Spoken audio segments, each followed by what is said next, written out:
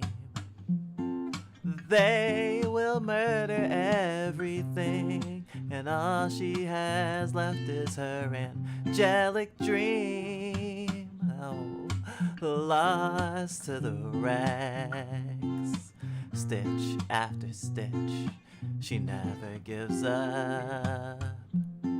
Blood on her shirt again, but she does it all for love. Petty like a petticoat, a whore for the words she wrote, that they never heard her speak in a dress so bespoke. Sail away for that safer cool, and darling, do feel comfortable just being you. Wear a smile, wear a frown, wear it up when it wears you down, darling. Wear whatever you like.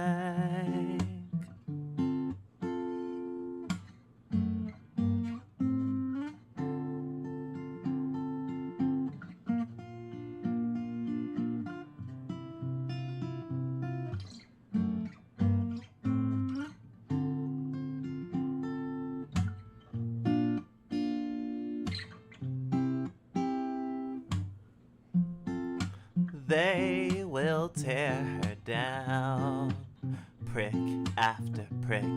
Yeah, they're all the same. She's scars to tell the story of her words that she hides 'cause she's ashamed. Lost to the rags, tears in her eyes and mud on her shoes.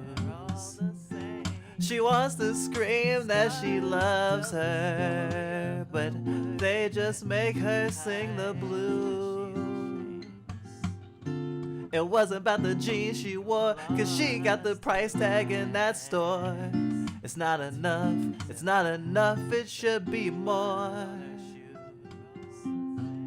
She wants to scream that sail away for that safer cool, and darling, do feel comfortable just being you. It wasn't about the jeans she wore. Wear a smile, wear a frown, wear it up when it wears you down, darling. Wear whatever you like. She's stronger than the Martins lacing up her boots. They feel heavy as the burden that she bears. Who cares what she wears? Try as you might, it's you she doesn't like.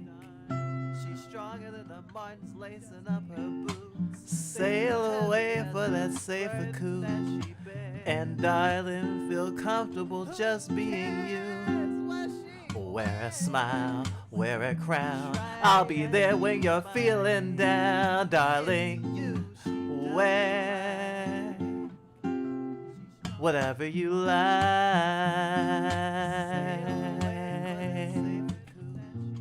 And darling, feel comfortable just being you. Wear a smile, wear a crown, I'll be there when you're feeling down, darling. Wear whatever you like.